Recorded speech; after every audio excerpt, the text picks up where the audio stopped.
Welcome to a very special edition of Fanlight Zone Presents. My name is Ken M. You know me as the host of the ODPH podcast. I'm also the editor-chief here at FLZ. To my left, you're right at home. He's one of our featured comic editors and the host of 607 TWS, the wrestling show. Please give a warm welcome to Rich. As always, happy to be here. And no, I promise I will not fanboy out. Or maybe I will. Who knows? Well, we'll find out. We got some time here. We definitely have some time because coming out this September is a book that is 50 years in the making, because a comic design of a costume is now finally getting a grand entrance into one of comics' most electric universes, the Spawn universe. And who better to bring it in than the creator of the amazing world that is Al Simmons, and that we see transcend out of comics into pop culture, because obviously his pedigree speaks volumes, from being an Emmy and Grammy Award winner, changing the way we look at characters like Spider-Man and the Hulk, and revolutionized how independent comics are done, because he is the walking definition of you bet on yourself, you will win. Because in 1992, him and 6 other creators left and formed Image Comics, and to this day set the standard for what independent comics is all about. He's changed the way we looked at toys. Pop culture is literally him, folks. And we are so excited to talk to him about this brand new project that is Spawn 77. It is our honor and privilege to welcome the one and only Todd Mcfarlane to Fanlight Zone Presents. Todd, what is going on?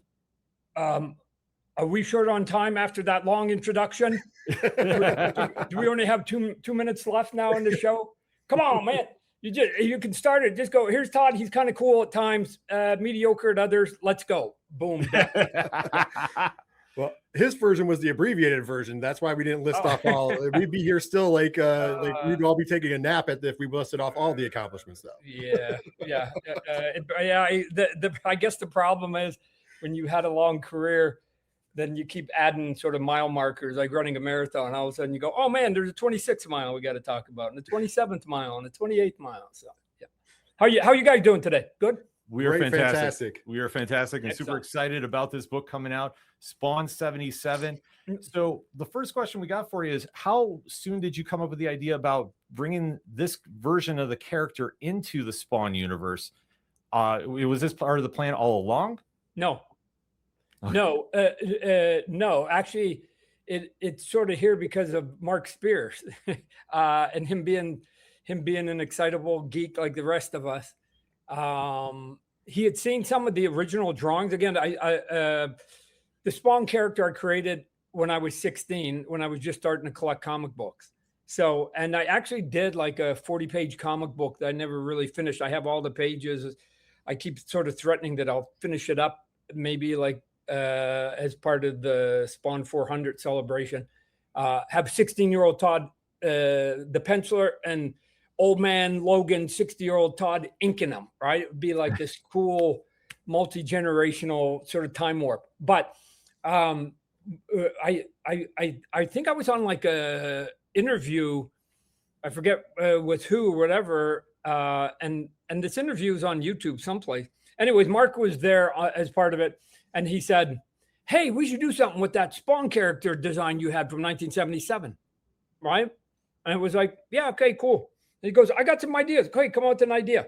And I sort of thought he might have forgotten or just was saying it because we happened to be on the same interview. But lo and behold, he kept coming back and he kept peppering me with ideas. And when he saw that I was like maybe slowing down on the idea, he was like, here's some visuals. And he painted some characters. And then pretty soon he became relentless, and I kind of admire that, because I can be like that. So we just had conversations together and said, okay, here's the rules, here's what it can be, and here's what it can't be, right? And what it can't be, to me, were the bigger issues. It can't be Al Simmons because he's coming in 15 years, and it can't really be like an official true like Hellspawn, because that means that they come every 15 years from, given if we're going to go chronological, 1977 all the way to 1992. So if we can come up with something interesting that basically doesn't trip over those two comments, then let's go. Right. Yeah. And he kept throwing stuff at me. We kept going back and forth, and we've got a story. He painted the heck out of it. I mean, the first issue is 52 pages long, right? I mean, it's a beefy intro into this world. And it's not like you got to wait till issue 3 to get there. Like it's 3 issues, but they're all going to be beefy issues. And then we'll see if anybody wants us to do more after that. I'm sure they're going to want you to do more after that, especially with hearing how it came about. But now that we know how it came about, what is the actual, I always like to say the elevator pitch for the actual story. However, some people go a little longer and some will go a little shorter. So I'm like, pretend whatever elevator you're on. If you want to go longer, go ahead. You can be on the Empire State Building. If not, you go as short as you want. But what is the elevator pitch for Spawn 77? There's 2. One, if you're not a Spawn fan and or don't like sort of classic pure superhero stuff, I think you can take a curious look at this. Number one, because Mark's art is so different.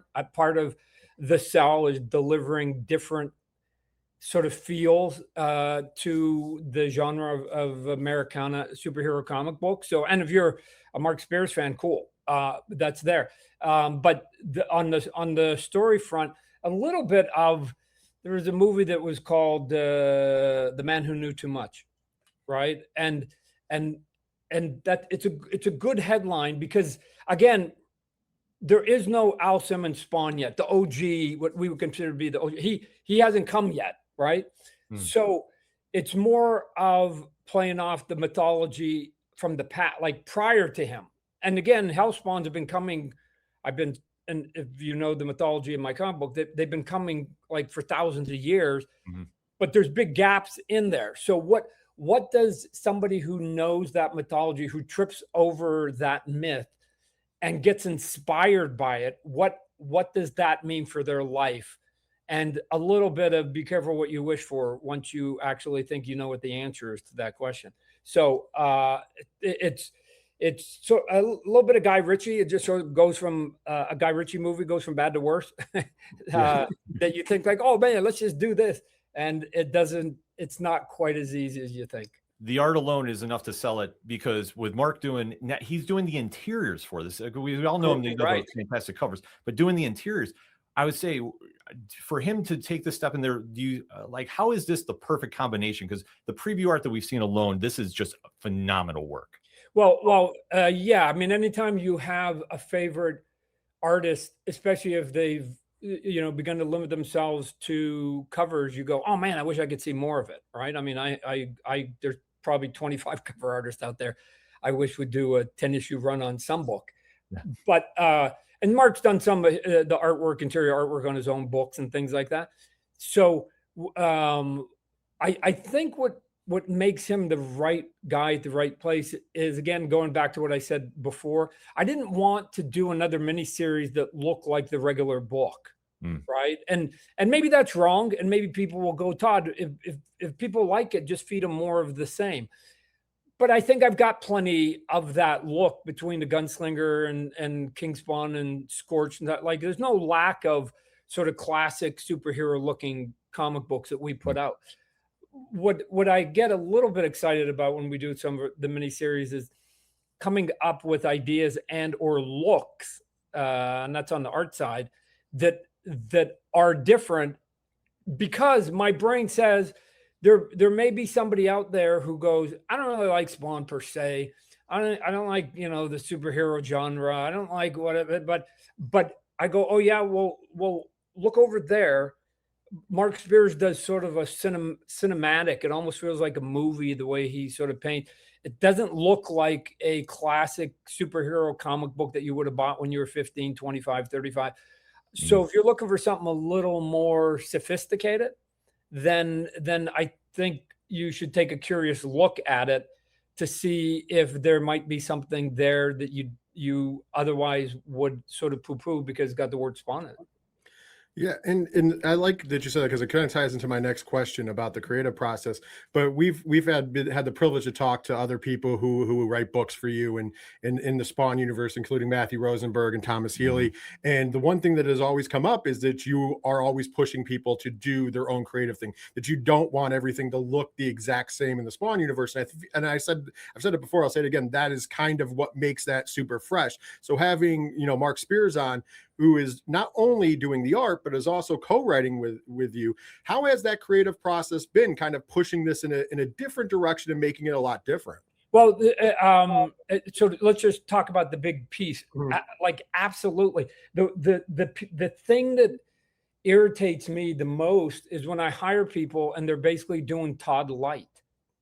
Because at some point I'm like, well, I could do it, right? If you want to do like Todd Light, Todd would just do it, right?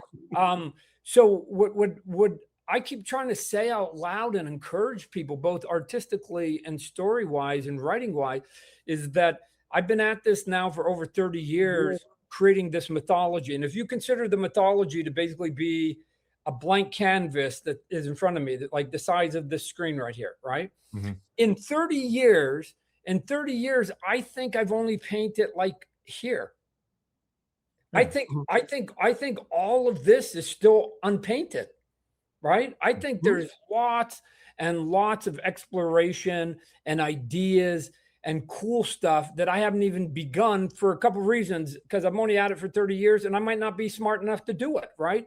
So I need to bring people in. My frustration is when I'm encouraging people to like paint here, is that they actually go over my own paint strokes, right? And it's like, I've already painted in this corner up here. This corner's already painted. Let's finish the canvas, right? Come on, man.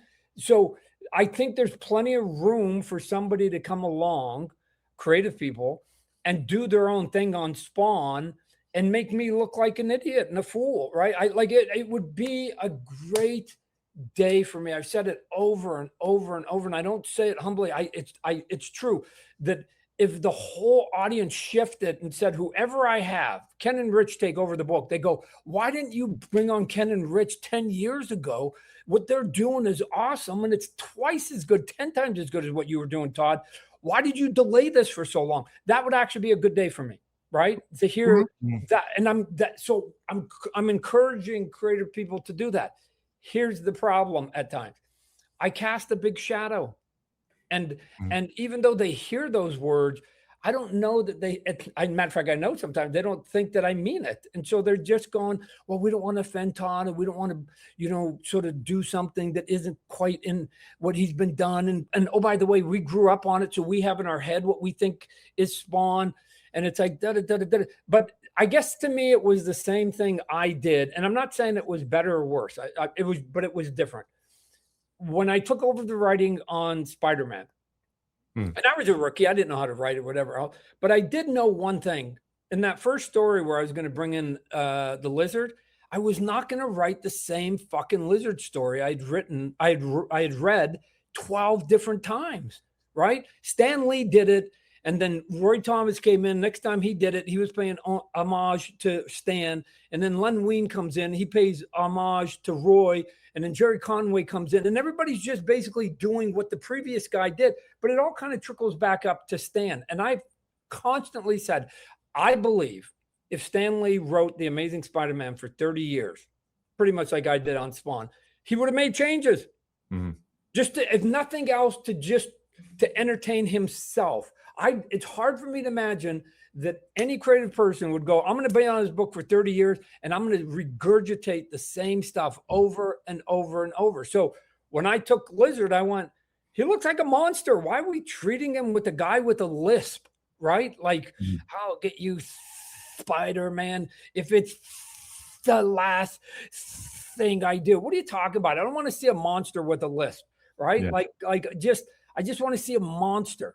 And so I wrote that story. Now, again, I'm not saying it was better or worse than any story prior to that. I'm not saying that. I'm just saying that for those of you that are like me, that have gone, I've seen this story before. Oh, Todd's doing something different. I'll let the individual then decide whether the different was better or worse. That's their call, not mine.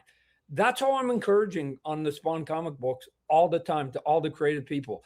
Let's do something different, because sometimes you do something different, it does turn out better, but we don't know unless we try it. Come on, man. Yeah. And that's a true testament to you, though, because there is a lot of creators who might not have that same philosophy. And I think that because you do, it actually breathes way more life into Spawn, which is, I've been a Spawn fan for, most of my life, because, I was 9 years old when the first issue of Spawn came out, and I didn't have that first issue. I didn't get into it until a couple years later. But once I got into that universe, I've been into it the whole time. And it's one of those universes, not just because I'm talking to you, but it's one of those universes that it always seems to change with the times, and you never feel like you're getting bogged down by the same story over and over. If I had one self criticism, those changes probably could have come at a faster pace, right? I mean, because they're interesting. Sometimes I take 100 or 200 issues to, like, I killed Malbolgia, I just brought him back. So he killed him in 300 and I just resurrected him in 375. That's 270 issues later, right? So maybe a couple of fans might have grown up and left and died along the way, who knows. So I could have maybe made that sort of more of a spectacular return if I'd done it maybe 100 issues later or something. I don't know. So I'm really slow on the uptake. It took me essentially 300 issues to start expanding the universe, right? When I did it with what I call the time rip in 301. And I could have done it, I guess, at 150, because I had planted Spawn in the mythology of it, but I don't know. So if anything, I probably stretched way too much, which is why I'm hoping, bringing on some other creative people, they'll maybe accelerate the change and let the audience see whether they like it or not. You also said that, it's a good thing because maybe not a lot of creative people do. I maybe wouldn't be nearly as forgiving or encouraging if I was up to issue 8 and I brought on a writer, right? I'm up to issue 3. I'm up to issue 370. We've been at it for over 30 years. Come on, guys. Like, I like everything I needed to get out of my system is gotten out of the system. So it's not like, it's like, oh man, like I wanted to do that before you, or you're breaking the rules. I've constantly been breaking the rules. I found a YouTube. I need to find it again. Some guy did. And I should know because I wrote almost all of it. Was like, is Spawn the most powerful character ever created? And he went through all the different powers that I guess I've exposed in the 300 plus issues, and I'd forgotten some of them. And I was like, oh man, that's right. I remember that issue now that he dropped. And like, oh man, yeah. He does have these 50 things. So sometimes I encourage some of the writers to go, you should find that and pick a couple of them that haven't been sort of very common and bring it into a story and make it like kind of a cool thing, right? And show people what Spawn has sort of shown flashes of, instead of it always just being sort of the cape and the chains. But anyways, that's me. No, but it's definitely something that fans should, or creators should take note of, because that's what really fans want to see, is something different, something new, and something fresh. And right now, the line is the example of that, whether it's She Spawn, The Scorched, King Spawn, everything right now. Bloodletter, I got to shout that series out. I love that series. Like those characters are really gravitating to push the envelope and get something new out of the audience too. And especially if you're a younger creator, it's something that, you can aspire to really kind of push your own craft with. Well, the thing is, I sort of see the comic books as being like the movie business. You have G, PG, PG-13, R, and then NC-17, right? Mm. I don't really care. Like, and I think we've done different comic books now over especially the last 5, 6, 7 years, that fall into one of those categories, right? Yeah. So again, and the little goofy ones we do called Spawn Kills Everyone. Again, you don't like superheroes, you don't like people punch each other in the face. Oh, here's this little goofy chibi baby over here. That might be for somebody else. Okay. I've always sort of called it like this creative buffet that you just put all of your flavors, all your stories, all your ideas out, and then just let the consumer, the fan, come along with their tray and their plate and put on it what makes sense for them, what they like, what they think would be a good read or taste good to them. You don't have to, when you go to the buffet, you don't have to sample everything. You sample the stuff that either is intriguing or you already know you like. Done, out. So I don't expect anybody to be a completist, but I do think it's still my job to give them options instead of repeat the same things that I've got plenty of issues of. Going back to 1977 about this, with the character design, what was the biggest influence for you growing up in making that character? Yeah, so I create Spawn right at almost the beginning, within probably 3 or 4 months of me collecting comic books in a serious way, and then I become an addict after that, because I was trying to draw like, you know, Captain America, Superman, Batman, Spider-Man, but then I was like, hey, maybe I can draw some characters and come up with my own goofy ones, and I did a bunch of them, although my favorite was this character called Spawn. When I was 16, that I did a 40-page story for it. If you look at it, the inspirations are really, I think, kind of obvious. I looked and read all the comic books. Remember, so this is 1977. So if I'm looking at some older issues, I'm looking at like mid 60s, maybe even like some of the old DC stuff that was like from the late 50s. If I found some old books or something at a swap meet or whatever. So if you look at the costume was pretty generic, classic, I would call it, right? Glove, boot, because that's Superman, Batman, Spider-Man, whatever. Everybody, I guess Superman doesn't have gloves, but they got boots, belt, got to have a belt. Yep. Right. He's got his belt. Most of the superheroes have a emblem on their chest, right? Spawn, I don't think most people paid attention. It was always an M on his chest, right? That if you take the mark and take it on the back and you put the two together, then you can get like a W, which is sort of, he came back for Wanda. And then by coincidence, when Alan Moore wrote the story and brought in Malbolgia, I go, oh man, he starts with an M too. This is perfect. This becomes the brand now of the devil, right? So it all kind of got serendipitous in the way that it worked out. But a lot of superheroes had capes, right? Shit, give them a cape, belt, capes, gloves, hat. Oh, and then there was a handful of them that had full masks, right? I mean, they all have masks, minus Superman, but they all had masks. And it's like, okay, I'll just put a full mask on them, all sort of Spidey and a couple other people. Cool, that was it. And so by the time I took him out of my portfolio in 1992, fast forward now from 77 to 92, when Image started, he kind of was outdated because everything looked kind of cool and hip because the Uncanny X-Men, and the X-Men was sort of the vibe at that point, and everything was about pouches and stuff like that. So I go, well, I guess I better add a couple pouches to his leg. And then I went, he just doesn't look badass. And that's where like then the spikes and the chains and instead of having the belt and the buckle, it was like a skull. And then even these things that were like just flat, those became skulls. Like again, skulls and spikes and chains. I said it before.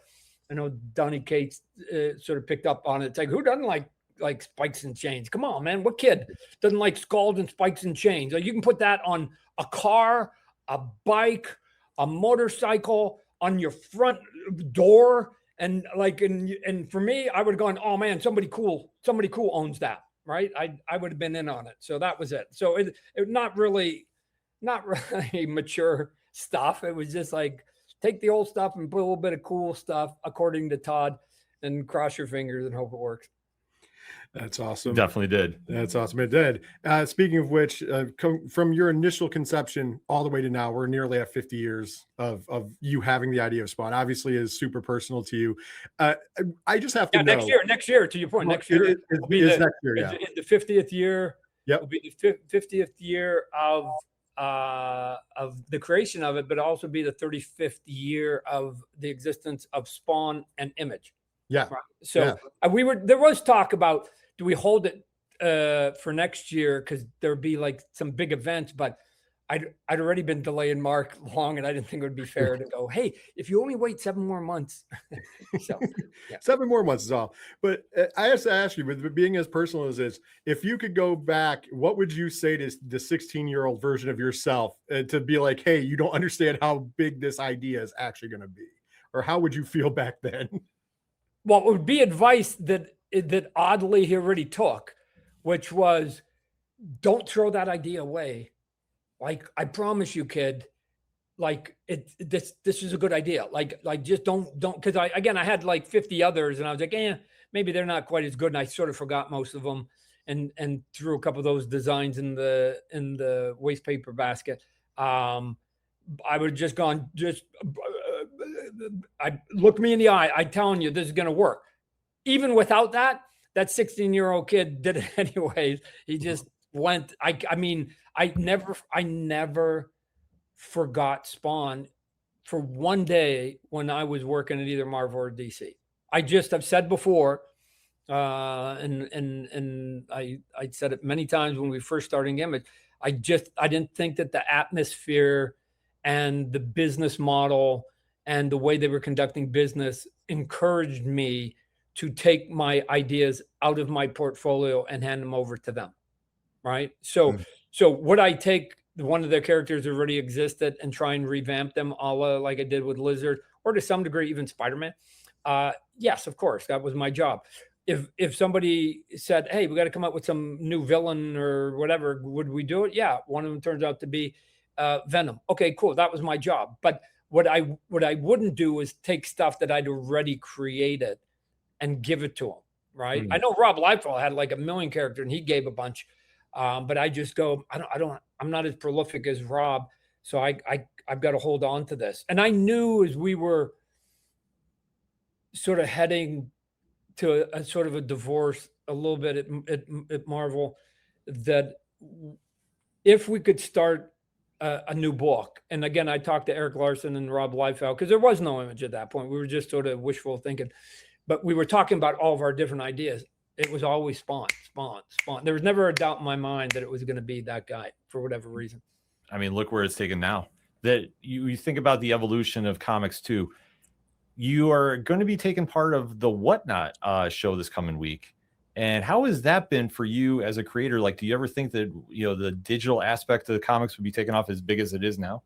Well, there was, obviously there was no internet when I broke in, and I honestly believe that was advantageous to me, because when I look at and if you guys go to shows, you see it, the skill set of talent that's out there right now is staggeringly good. I mean, it's staggeringly good. The point of entry is so high now, right? To even get in, forget get noticed, just to get in, right? Yeah. I was lucky that pre-internet, like you could be about this good and they'd give you a chance, right? As long as you can meet deadlines, they give you a chance. That's no longer there. You have to be here in terms of skill, and you have to deliver on your deadlines too. So I was able to sort of break in at a time that sort of worked for me, but let me also sort of back up too. One of the things that I was adamant about when Spawn #1 came out, and we the Image group, we were thinking about what book we were putting out, was that I was going to start this book called Spawn, and two things were going to happen at that point. I made sort of a promise to myself. One, I was never going to renumber it. I mean, it was just going to go, right? And two, it would always have the Image eye on it. And the reason that one was so important to me, because even if Image failed, and we didn't know it was going to succeed when we first started, even if it failed and all my partners left, I still could say Image survives, because I was never going to take the eye off Spawn, even if it was just one book. And so luckily, both of those sort of ideas not only kept going. I mean, we're now up to issue 377 of Spawn, but Image puts out 60, 70 books.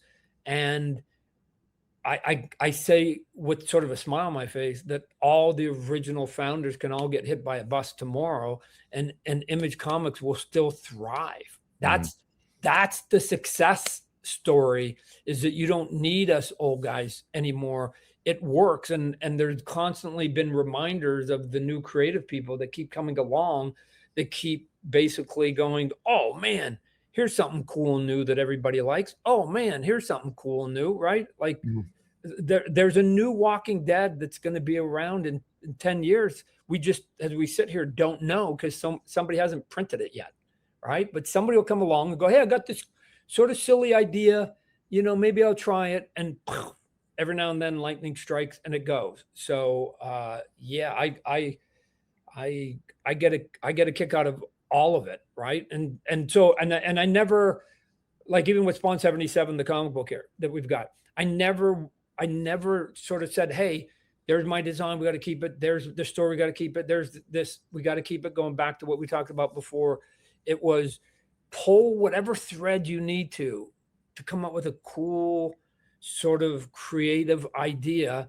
and go. I constantly plant ideas in my books without knowing the answer. I sort of oddly pose questions. I'll give you one.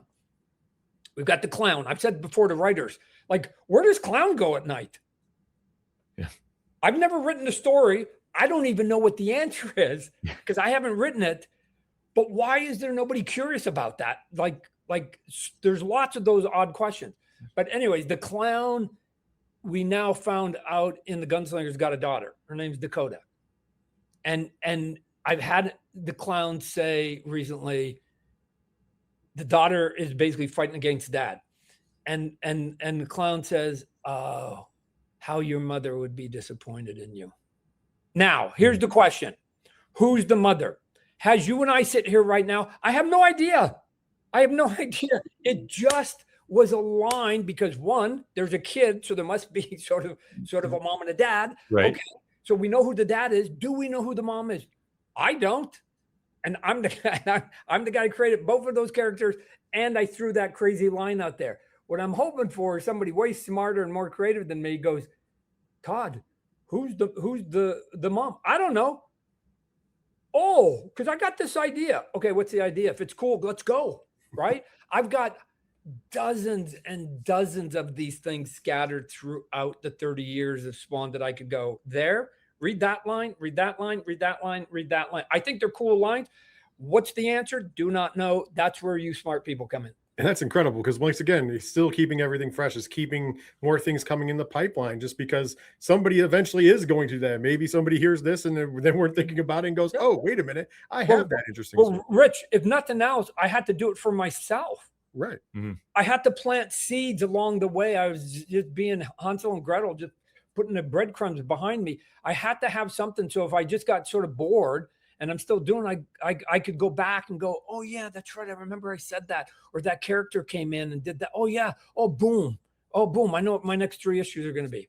Right. Just to give me a little bit of a boost in case I didn't have a sort of particularly interesting idea that day. I go, no, just have your crib notes sort of sitting there in the back. And after, I think what's happening is because what gets tough is you can't expect somebody to go, hey, go read the last 370 issues and pull out. What I should have been doing is documenting all those little threads and going, there. Here it is. Here, just give you the page. Here's the 20 threads I think you should pull on. I don't care which one. Go ahead. Any of those interesting to you. So same thing I do with cover artists. I just go, hey, here's 50 characters, 60 characters. I give them like a visual image of 50, 60 characters. Whatever one you think is cool and you want to paint or draw, like whatever it takes to say, for you to say, yes, you'll do a cover. I don't care. You want to do Cygor and do a gorilla? Knock yourself out. I bet you'd be a cool gorilla. Right. So I don't need you to sit there and go, oh, I got to do another Spawn on top of a building with him hunched over. Like I've got plenty of those covers.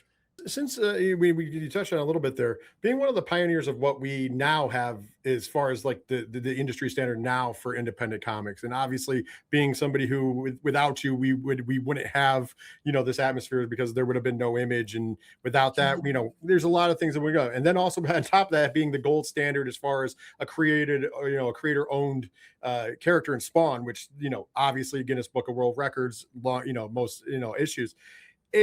What is your look when I know that you're talking about it finally, but what is your look and outtake right now on the state of the independent comic scene? Like with all these different genres and all these different things going on, what is your take on it? The goal and the victory is still, and to me has to be that the creative person, the person who comes up with the creative idea, prospers at least half, if not more, of their idea. And so that can come out in many ways. And so let's look at them. You don't have to necessarily create anything new or do an independent comic book, because you can just go to convention, you can get your booth, you can put up your little placard, and you can say, hey, I'm going to do full body drawings for 400 and chest up for 200. I don't care if you get people coming up saying, can you do me the Flash and Spider-Man and Wolverine, whoever the character, because that creator sitting at his booth is going to reap the benefit of his talent that day. Even though he created arguably no new characters, what he did do is create unique art that day, because that's his art. Now you can move it forward and go, oh, you can do comic books. Okay. On one extreme, I would be the example. You can start your own comic book and you do 370 issues of it. It seems like a crazy thing to do, but okay, it's doable. Why? Because there's an example.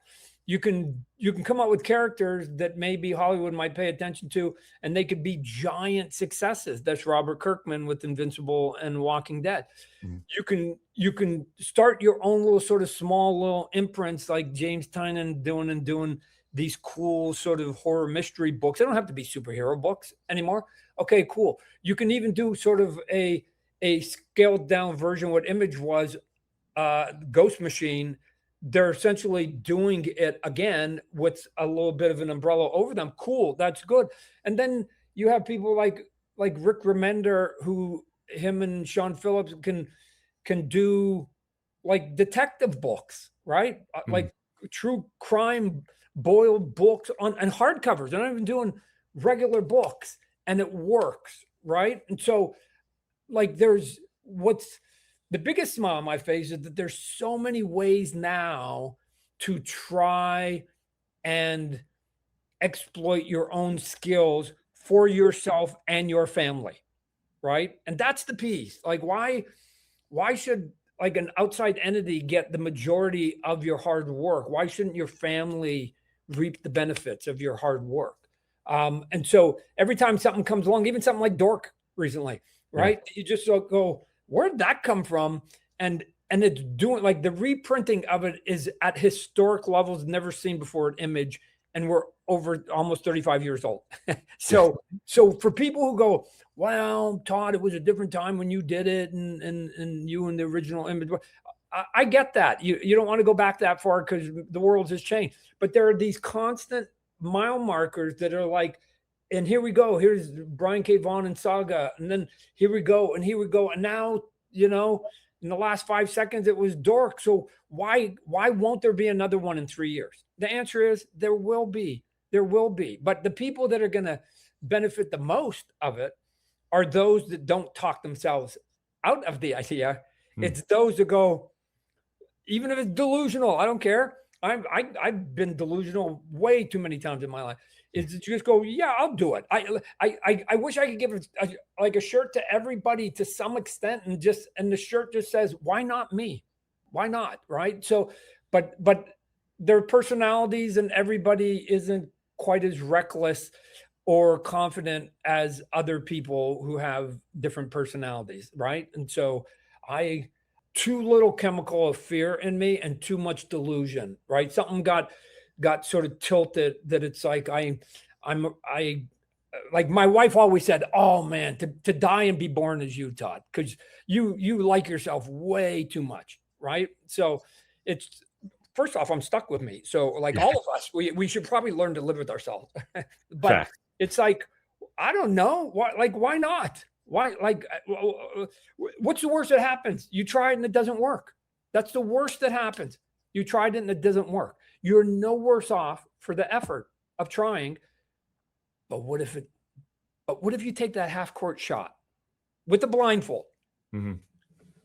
Every now and then one goes in. I'm telling you, you get enough people to take a half court blind shot, a couple go in, or one person blind takes enough shots, eventually one goes in. And you only need one or two. Ask Robert Kirkman how his life's doing with the Walking Dead and Invincible. He didn't even need Invincible.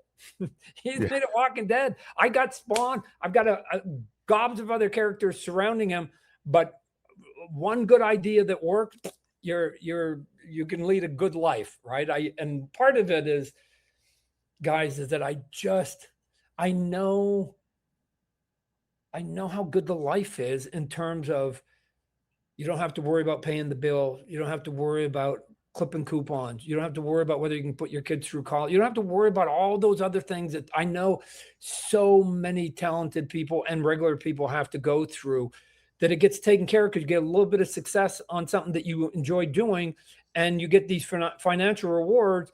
And now you don't have to worry about that piece that can lead to so many breakups of relationships, finances, right? So I don't know. I just like, oh man, I wish I could just sprinkle pixie dust on everybody and just go, come on, man, that crazy idea you have in your head, try it. Yeah. Well, I mean, it's like, we got one life. You got to just, take the shot, or just, live with regret. And you can't do that.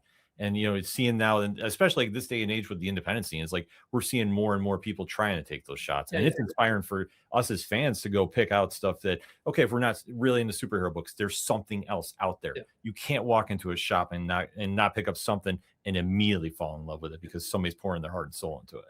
And I would say that the people who've had the success, a guy like Robert Kirkman and Brian K. Vaughan and Brett Bean, myself, have been fortunate.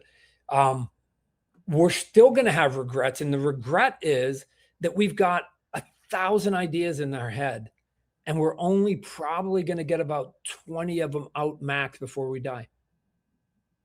We may go to our grave, oddly, with our best ideas. Like Shakespeare might have taken his best novel to his grave. If he had lived another 30 years, would he have written his best one yet? We don't know. And this is why creative people, I keep saying, are neurotic, because we have all these things spinning in our head and we just know that time is our enemy and we are never going to get even a fraction of what's spinning in our heads out. And it drives us crazy, which is why we're a bit of a neurotic. But that neuroses also is the pro to why we're creative people, right? Just like it has to be there. We have to be just a little bit off because we're constantly spinning worlds and characters and people and dialogue and visuals in our head, and we can't turn them off, right? You don't turn it off. So I don't know. Here we go. It's I keep saying I'm in my mid 60s. I'm going to 100 for sure. So I'm only halfway through. Like if that's true, Spawn's 35 years old. He's only at the halfway mark before I die. And then hopefully, like good characters, the characters outlive me. But in terms of me being able to guide the characters and stuff and pick and choose who I want to be the people guiding it, shoot, man, I'm only at the halfway of the marathon. I'm only at mile 13, guys. There's still a lot of race still to go. Here we go. Absolutely. No question about that. And more years to come, like bring it on. That's what I say. Because your work is done. 25-year-olds, at 25 at some point, fuck the 80-year-old Todd someday. Like 25-year-old Todd would never put up with an 80-year-old going, are you out of your, get out of the way, old man. Here we go. Like, come on, man. Why? If there's one curious piece, it's how relevant Jim Lee, Frank Miller, Rod Liefeld, myself, we're still relevant. we're old like this in Vintage, music, not old. in music and athletics and in TV and celebrity. Like, I get it. Everybody gets a good run.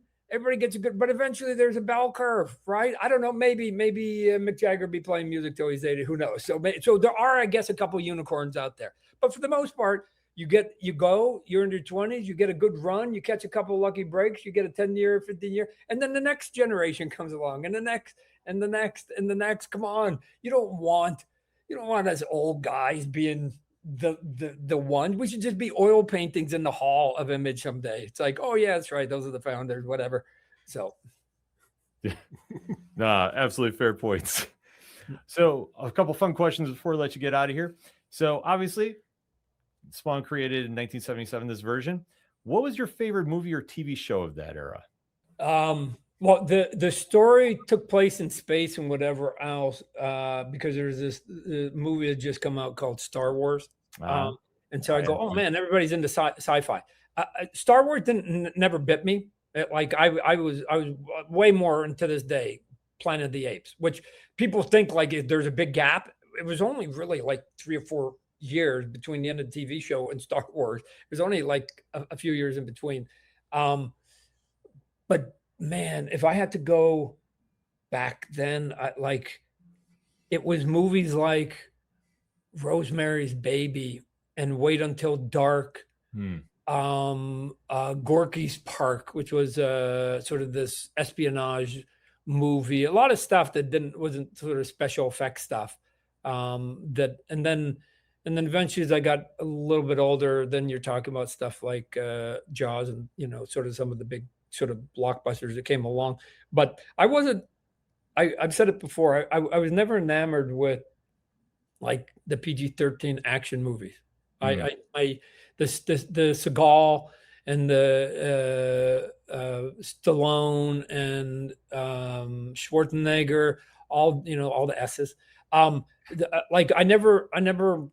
Those movies never really did much for me, right? And stuff like Star Wars and Battlestar Galactica. I always wanted gritty, grounded, real stuff, right? So first time I see something like Godfather, right, it just blows my mind. So I just want urban stuff. And maybe I was filling myself beginning with 16 all the way up to today. Like I fill 10, 12 hours a day with fantasy. So when I go and watch my entertainment, I unplug from like huge fantasy settings, and I just go, I want urban stuff. I want real stuff. And if it doesn't have any special effects, even better. If it's based on a true story, even better. Because I know tomorrow I got to draw aliens and spaceships and ray guns. Yeah. So I can't do it. I have plenty of peers that can. I just not built for it. I need to catch my breath on it. So again, I'm also a sports guy, so I can unplug, watch sports too, and then come back tomorrow and go, okay, I got to put in 10 hours of fantasy. Let's go.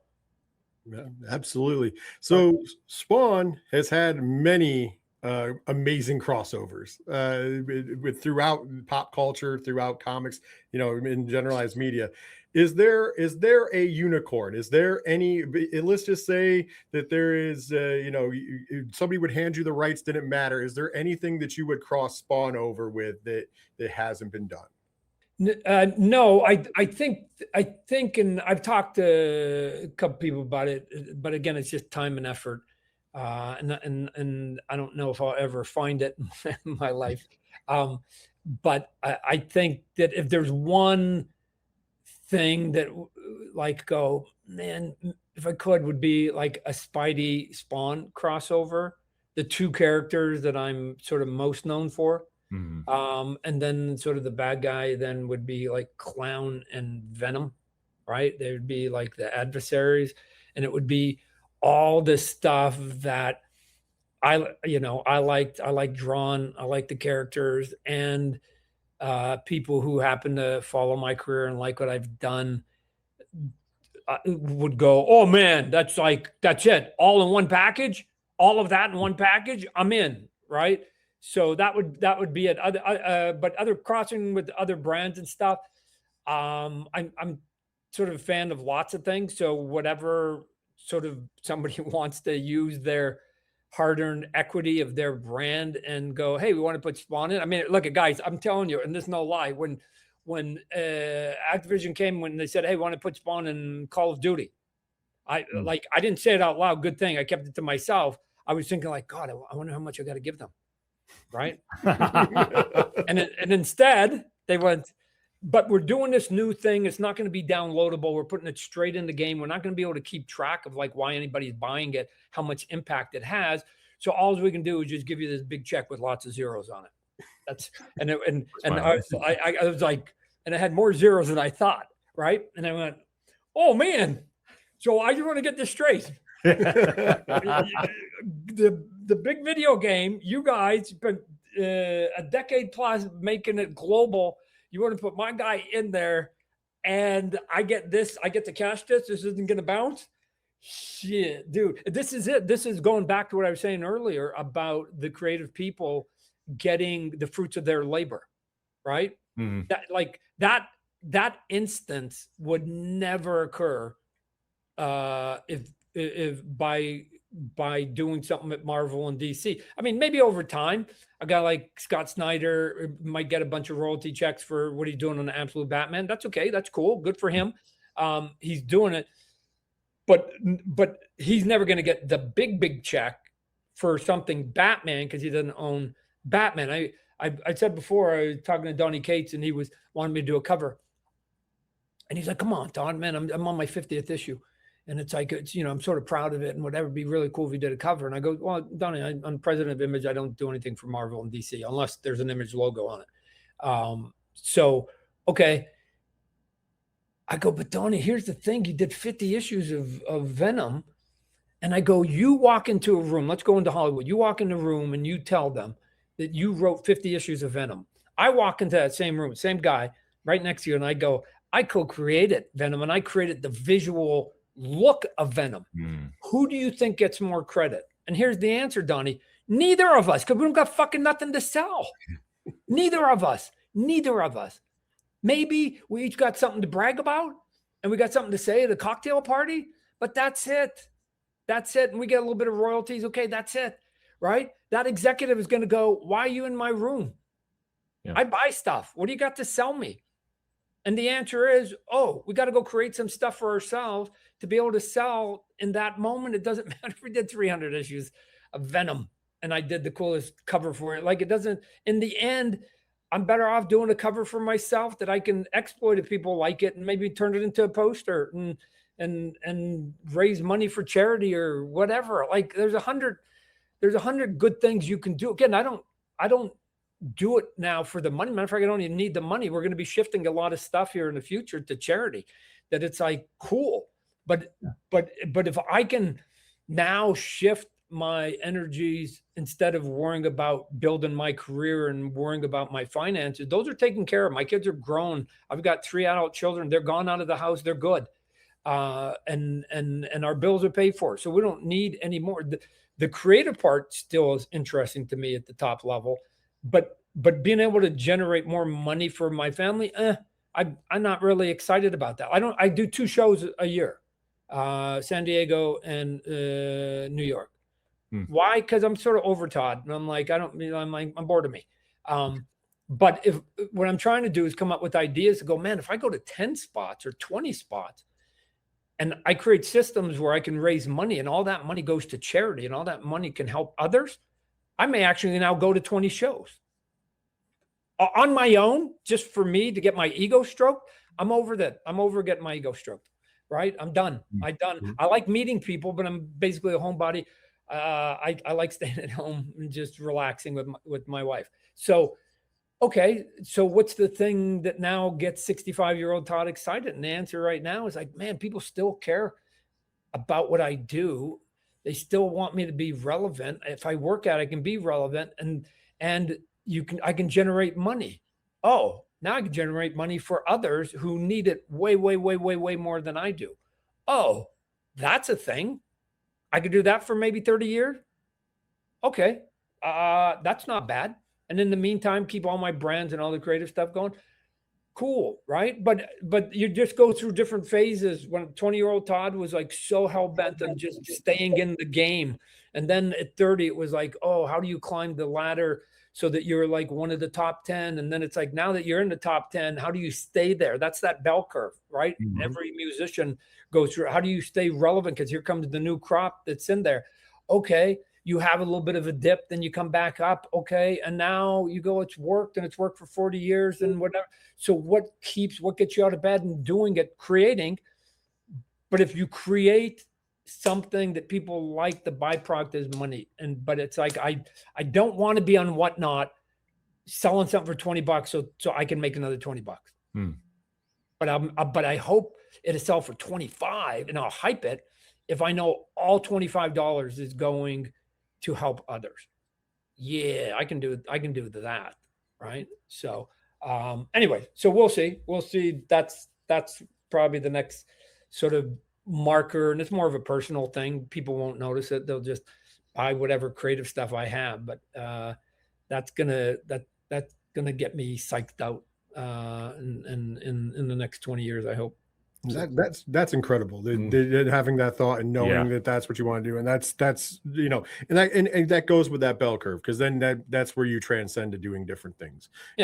Bring up the people that were the new creators. You're helping bring them up, and at the same time you're also helping others, and that is like the coolest thing. Although if somebody from Activision is listening right now, you did not help them out, because if they would have been quiet for just a smidge longer, you would have paid them for them to have spawn in the game instead of them getting all those zeros. Guys, I've got a good poker face. Right? Right? It goes like this, right? Just sit there, and then I'll go, yeah, okay, I'll think about it. When do I need to get back to you? Inside, I'm going, oh my gosh, right? So we're working on another one right now. So he's going to be coming out in another big popular video game too. So and then there's another something coming down in 2027 on the video side. So we got Spawn's going to be poking his head out. Ideally, what's the thing that you would do if I could wave a wand? Just have a Spawn game that works on its own. I don't have to cross over with people. I've got the TV show. I've got the movie. I've got the comic book. We've got the video games. It's just Spawn. Like, if anything, people go, Todd, can my character come across with you? And I get to pick and choose the other way. So, I've seen what happened, like I said, with Robert Kirkman had the lightning strike twice with his character. He didn't have to go out there and go, hey, I got to do crossovers with my zombies and my hero. He's got his own world he's playing with, right? I guess arguably with what he's doing with the Transformer world, maybe he's doing it a third time. It's just, at the end of the day, I don't know what that business thing is. That's not his, right? Yeah. And I know that it's impossible for me to imagine he would benefit at an equal level that he did with the two ideas that he created himself. Right. So, yeah. And it all just goes back to with you and Spawn 1977. We're making that design and looking at the journey where it's taking you now. Folks, we can't say enough. You need to make sure you get down to the LCS and put those pre-orders in for this book. You don't want to miss it. Mark Spear's art is amazing. And what him and Todd have coming with the story is going to be absolutely phenomenal. Todd, thank you so much for taking the time out. Can I brag on a couple of the covers? By all means. So Mark's got a cool cover, and then I do this thing sometimes. I just did it with the cover over Art Germ, where it's like I convert their paintings into black and white ink, right? So I'm going to be doing that. It's going to be me inking over a painting and turning it into illustration like it had never been painted before. It's sort of a fun experiment. They're radically different. Even if you did like the Art Germ, here's Todd's inked version illustration, and then here's his painting. If you put those two together, other than the body pose is the same, the final veneer on it, I think there's a big contrast, which is kind of fun. We're going to do that. One of the covers is going to be the original cover I did when I created Spawn when I was 16. Oh, wow. Like the original, right? And then the other one is I'm gonna now take that original and I'm gonna ink me over the original and just bring it up a couple more notches, because 16-year-old Todd was okay. So there's gonna be some fun things, and we're doing a couple where Mark's signing some books and I'm signing some book. I think there's even some where we're going to both sign it. So they're for people who are into the cover scene, and it seems to be a thing. But I think the winner is still the 52 pages on the inside to get you going. But we're going to be having some fun with the covers to hopefully get people curious, and then hopefully they'll open up those covers and read everything that's on the inside. Yeah, because like you said, the covers are amazing too. Everything about this, it does feel special coming out. Like I say, this feels like a very personal project for you to see, and to have fans now get a part of this. It's nothing but a big bucket of win. So we can't recommend everybody getting down to the LCS to go check it out. The Whatnot stream on July 9th, because if you can't make it to San Diego Comic-Con, there's going to be some fun stuff there. And Todd, we definitely have to catch up with you after the series comes out.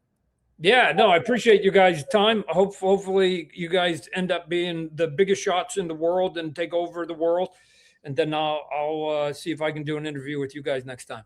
Yeah, you have an open door. You guys be the big shot. And I'm going, oh man, I got Ken and Rich come and shoot. It's like having like Obama and Michelle. Here they come. So yeah, absolutely. So on behalf of Rich and myself, thank you again for checking out another edition of Fanlight Zone Presents. We'll see you next time.